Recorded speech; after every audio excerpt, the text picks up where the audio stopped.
Hello, c'est Mélanie pour le défi 52, donc 52 jours pour créer un business en ligne rentable et qui soit aligné avec toi-même.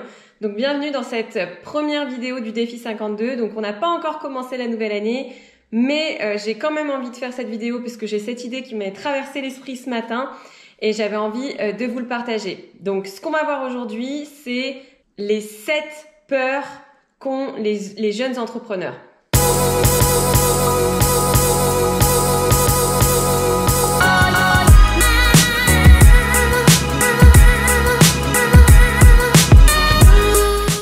Donc c'est vrai que avant de se lancer dans l'entrepreneuriat, je pense que tout le monde a des peurs. Et aujourd'hui, en fait, j'ai envie de vous partager des peurs que moi j'ai et que sûrement plein de monde qui ont envie de se lancer dans l'entrepreneuriat ont aussi. Voilà, l'idée c'est en face de chaque peur, de mettre une solution et de pouvoir avancer ensemble. Donc la première peur que j'ai citée, c'est la peur du jugement des autres. Alors effectivement, quand vous allez exposer votre nouveau projet, et moi j'ai été confrontée à ça notamment lorsque je me suis lancée dans l'immobilier, c'est mais pour qui tu te prends, t'as pas les connaissances pour ça, et comment tu vas faire? Et en fait, t'as pas mal de questions et de jugements des autres qui sont un peu bloquantes, et du coup ça te fait te remettre en question alors que t'es déjà dans une phase où t'es pas non plus hyper sereine. Et du coup, toutes ces personnes qui te posent des questions, ça te met pas bien.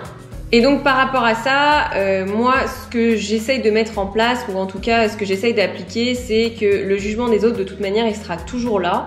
Il y aura toujours des gens qui seront contents pour ce que vous mettez en place, qui vous poseront des questions pour en savoir davantage. Et il y aura toujours des gens en fait qui vont déployer leurs propres peurs à eux sur votre projet, du style ah ouais non mais investir dans l'immobilier t'es folle, tu vas avoir des impayés. En fait c'est des peurs qu'ils ont eux, et donc effectivement toi après ça te fait te remettre en question dans tes propres projets alors que c'est leurs peurs à eux qui viennent te divulguer.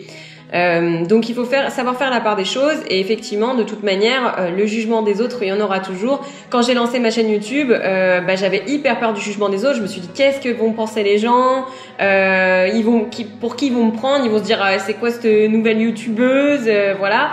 Mais moi j'avais envie juste de partager ma passion pour l'immobilier et ma passion pour le web, voilà. J'avais juste envie de partager mes apprentissages comme je le faisais déjà avec le blog, mais de manière vidéo parce que c'était un format qui me ressemblait plus. Et voilà, donc il faut accepter aussi d'avoir des commentaires négatifs, il faut accepter d'avoir le jugement des autres, de se dire bon c'est ok, les gens ils ont le droit de te dire ce qu'ils en pensent. Après c'est à toi d'avoir la force de croire en tes projets à fond, à 100%. Et de pas toujours remettre en question l'ensemble de tes projets à chaque fois que quelqu'un vient te dire ah non mais moi je pense que c'est pas bien ce que tu fais, ou moi j'ai un peu peur, etc. Donc enfin bref, il faut accepter le jugement des autres malheureusement, et puis continuer à rester focus sur tes objectifs et avancer dans ton aventure entrepreneuriale quand même. Voilà. La deuxième peur que j'ai, c'est de ne pas être experte dans le domaine. Donc souvent en fait tu penses que pour pouvoir vendre un produit ou un service il faut être experte dans le domaine, et en fait quand tu débutes t'es jamais expert, donc il faut bien débuter par quelque part en fait. Donc au fur et à mesure tu vas peut-être avoir tes premiers clients qui vont te dire moi je veux par exemple une communication sur Instagram. Je parle du community manager pour ma partie par exemple. Les communications sur Instagram et sur Facebook, ça va. Par contre, la personne qui va te dire ah ouais non mais moi je veux que tu fasses ma com sur Pinterest, il faut accepter qu'au départ t'es pas expert. Donc moi je suis pas du tout expert en Pinterest. Par contre, si je sais que j'ai de plus en plus de demandes à ce niveau-là, pour l'instant c'est pas du tout le cas. Mais enfin si ça devient le cas, je me formerai. Je prendrai une formation, et il y a plein d'entrepreneuses qui font des super formations sur Pinterest. Et du coup, je prendrai une formation pour en apprendre plus et davantage sur ce sujet pour pouvoir délivrer mes contenus, et puis pour pouvoir satisfaire les clients qui me demandent certaines prestations de services. Donc voilà, au départ, c'est clair qu'il faut accepter de ne pas être experte dans ton domaine, mais c'est en faisant des multiples actions que petit à petit, tu commences à comprendre comment ça fonctionne. Au départ, c'est impressionnant, tu te poses plein de questions, Voilà, si je fais le rapport par rapport à l'IMO, quand j'ai commencé, j'ai fait la première conférence, j'y comprenais que dalle. Je suis sortie de là en disant de quoi il parle? C'est quoi ce monde parallèle qui existe en fait? J'avais jamais découvert tout ça et en fait je me suis dit waouh. Alors j'ai 2-3 trucs à apprendre quand même. Et maintenant, tu vois, sur le troisième investissement, alors il y en a plein qui vont dire ouais, troisième investissement c'est débutant, tu vois, ça dépend dans quel niveau tu te situes. Mais enfin, les peurs que j'ai sur ce troisième, c'est plus les mêmes que lorsqu'on a débuté et lorsqu'on a commencé à investir dans l'immobilier. Et les peurs que j'ai aujourd'hui dans l'entrepreneuriat, c'est des peurs de débutant parce que je commence tout juste en fait et je me dis dans quelques années, j'en rigolerai, je regarderai peut-être le chemin parcouru, j'espère, et je me dirais ouais, c'est bien, au moins t'as fait ces boulettes là et puis au fur et à mesure tu t'es amélioré. Et je pense que c'est ce qui compte.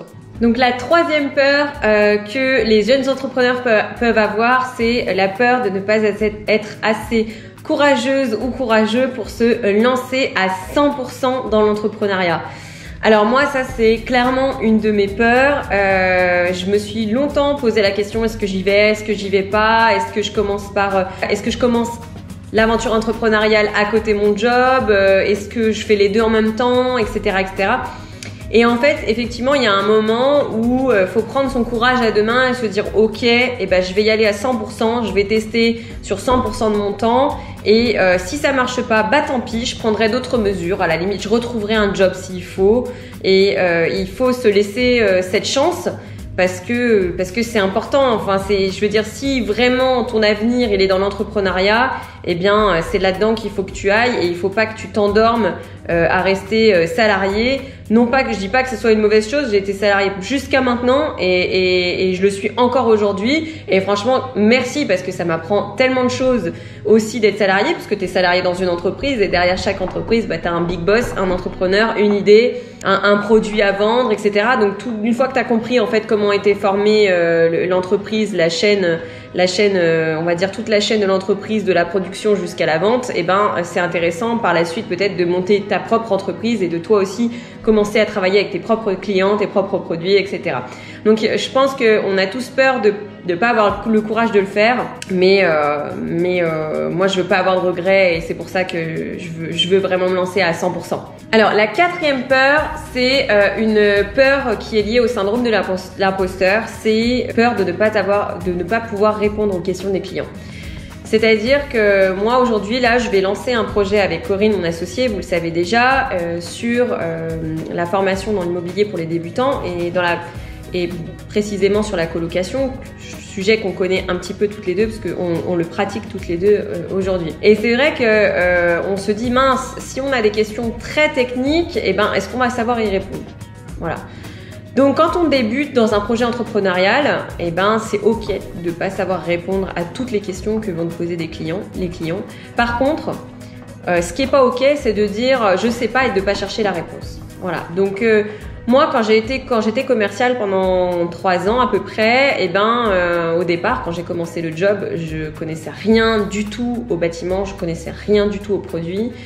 Et mon chef de l'époque m'avait dit écoute, si tu sais pas, tu réponds je sais pas, mais par contre tu t'engages à lui répondre dans la journée pour lui donner une réponse et toi derrière tu vas chercher les informations. Et ça c'est vrai que c'était un bon conseil et aujourd'hui je l'applique toujours. Effectivement, si tu sais pas, vaut mieux répondre que tu sais pas plutôt que de broder une réponse toute faite et qui collera pas du tout. Il vaut mieux dire écoutez, je sais pas, par contre ce que je vais faire c'est que je vais me renseigner, je sais où est-ce que je vais chercher l'info et si tu sais pas, tu cherches de toute manière, tu trouves l'info, une fois que tu l'as, tu reviens vers ton client. Voilà, donc ça c'est vrai que c'est une peur qui existe, mais c'est un petit peu de la procrastination parce que tu as peur des questions qu'aujourd'hui t'as pas, donc autant te lancer et puis après tu feras en fonction avec les questions qu'on te pose, tu trouveras les réponses et tu renseigneras au mieux tes clients. La cinquième peur, c'est la peur de ne pas réussir financièrement. Alors ça, oh my god, je pense que c'est une de mes plus grandes peurs aussi parce que se lancer à 100% dans l'entrepreneuriat, ça veut dire aussi pouvoir à un moment donné se rémunérer. Alors moi j'ai fait le choix au départ de pas me lancer à 100% dans l'entrepreneuriat sans avoir développé des revenus alternatifs. C'était mon plan il y a 3 ans quand j'ai lancé le blog. Je m'étais dit écoute, il faut que tu te crées des revenus, on va dire passifs, semi-passifs grâce à l'immobilier. Comme ça demain tu pourras créer ton entreprise sans avoir cette pression financière. Alors tu l'as toujours un petit peu parce que l'idée avec l'entrepreneuriat c'est de t'éclater, mais c'est aussi quand même de gagner ta vie. Et si tu peux et gagner ta vie et t'éclater, mais enfin t'as tout gagné quoi. Enfin moi en tout cas je vois les choses comme ça. Donc effectivement la solution par rapport à ça, par rapport à ne pas réussir financièrement, c'est quand même bien réfléchir à qu'est-ce qui te vaut comme niveau de vie au minimum pour pouvoir manger. Est-ce que tu te fais aider? Est-ce que tu vis avec quelqu'un? Ça c'est important. Est-ce que tu vas pouvoir toucher le chômage? Est-ce que tu as d'autres revenus ou est-ce que tu as que le revenu actuellement de ton job salarié? Comment tu vas effectuer cette transition et bien peser les pour et les contre? Et si tu te lances à 100%, il faut quand même que tu puisses simplement faire tes courses, même si tu réduis au maximum tes dépenses. Eh bien, il faut quand même calculer un minima combien il te faut pour manger. Et puis à la limite faire quelques petites sorties pour quand même continuer à vivre. Enfin en tout cas moi c'est pas ma vision des choses de dire je me lance dans l'entrepreneuriat, je fais plus rien, je fais que de bosser.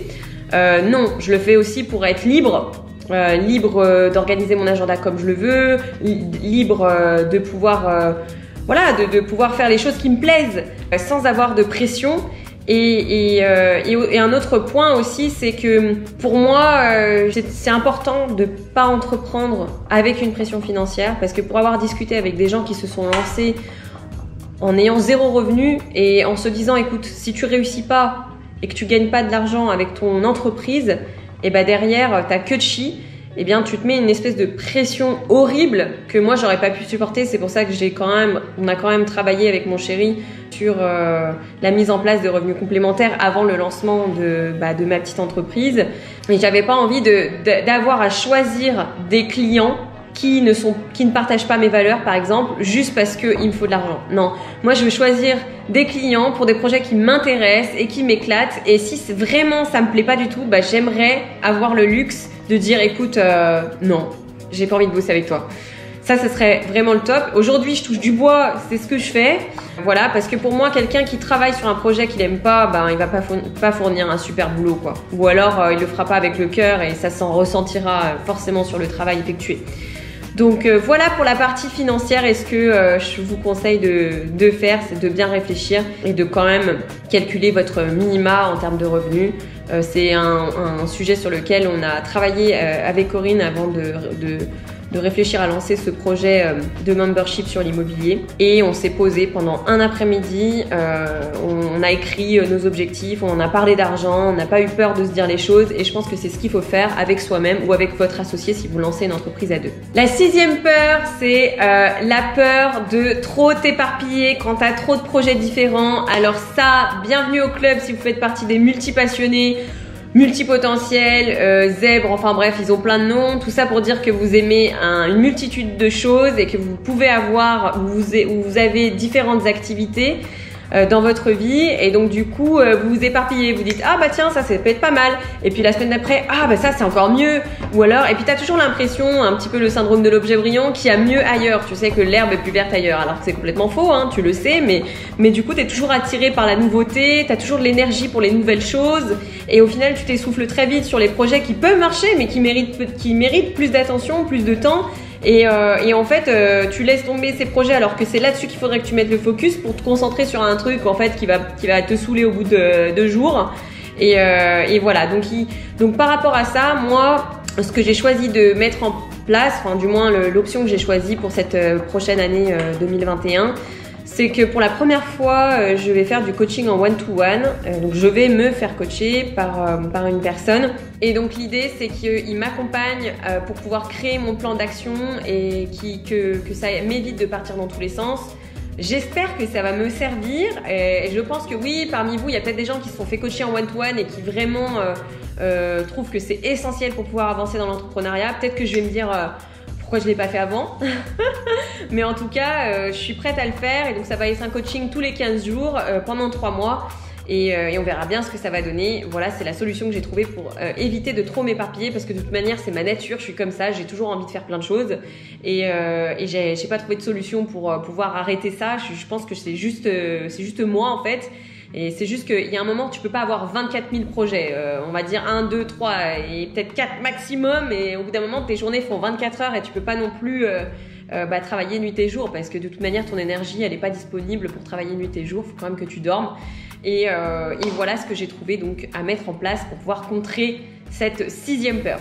Et enfin, la 7e peur que les jeunes entrepreneurs peuvent avoir, c'est la peur de ne pas être encouragé par tes proches, par tes amis et de ne pas être bien entouré. Alors, pour vous dire, moi je me lance dans l'entrepreneuriat, j'ai pas une famille d'entrepreneurs à la base, on va dire. Petit à petit, il y a des gens qui se sont lancés dans l'entrepreneuriat, mais on était plutôt dans une famille de salariés.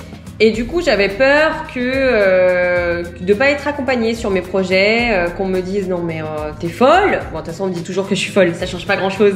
Mais maintenant, je m'y suis habituée. Mais en tout cas, pour contrer cette peur, ce que je vous encourage à faire, c'est peut-être de rejoindre un groupe d'entrepreneurs qui, comme vous, lancent un projet, par exemple sur un membership. Ou alors de vous lancer dans un coaching en one-to-one pour vous faire accompagner par une personne qui est déjà passée par là. Ou alors carrément de créer votre propre mastermind. Donc c'est ce qu'on a fait avec Corinne, on a créé notre propre mastermind. Donc on est allé chercher des gens qui potentiellement pouvaient être intéressés par cette dynamique de s'encourager, se partager les projets, de s'entraider aussi. Et on a créé, vous voyez, un groupe qui s'appelle Le Ciel, sur lequel on est 10 entrepreneurs et investisseurs. Voilà, souvent c'est les deux casquettes. Et on s'entraide dans nos projets et à ma plus grande fierté et surprise, eh ben, il y a des gens qui se sont mis à travailler ensemble sur différents projets. Et j'ai trouvé un de mes clients, ami aussi, qui fait partie de ce mastermind et qui est aussi mon mentor. Donc, vous voyez, ça fait un espèce de cocktail explosif. Donc, je vous encourage vraiment à rejoindre un mastermind. Et pour le coup, nous, on n'a pas payé des fortunes pour rejoindre ce mastermind. Alors après, on est les créatrices de ce mastermind. Mais on a proposé aux personnes de nous rejoindre en payant une petite somme. Donc, c'était 200 €. 200 € juste pour pouvoir payer un week-end qu'on organisera dans l'année. Donc, on l'a déjà organisé, le week-end Mastermind Ciel. Et en fait, ça permet de créer cette synergie sympathique d'échange et de se voir. On se voit une fois par mois, donc c'est pas non plus la mer à boire. Donc du coup, ça permet quand même de garder cette dynamique dans nos projets. Et parfois, en fait, ça fait comme une compétition un petit peu saine. Compétition saine dans le sens où parfois tu t'endors un petit peu sur tes projets, t'es là bon, et puis tu te cherches des excuses, t'es là bon, est-ce que je vais y arriver, est-ce que je machin, et en fait tu pars dans un délire de questionnement qui n'arrête plus, et en fait pendant que tu te questionnes tu perds du temps, et le mois d'après tu te rends compte que l'autre il a grave avancé, tu te dis merde, moi qu'est-ce que j'ai foutu, et là du coup ça te motive, ça t'encourage à continuer tes projets, et voilà, moi c'est ce que j'aime bien dans ce groupe. Après moi je suis quelqu'un d'extraverti qui se nourrit de l'énergie des autres. Voilà, c'est un peu ça. Voilà, il y a des gens introvertis qui rechargent leur énergie en étant seuls. Moi, je recharge mon énergie en étant proche des autres. Donc ça, c'est ce que ça m'apporte. Et aujourd'hui, je dis merci à tous les membres du groupe s'ils passent par là, parce que franchement, c'est trop cool.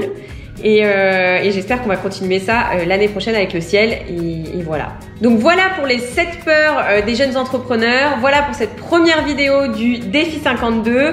Donc eh bien je vous dis à très vite pour la prochaine vidéo, pour la deuxième vidéo du défi 52.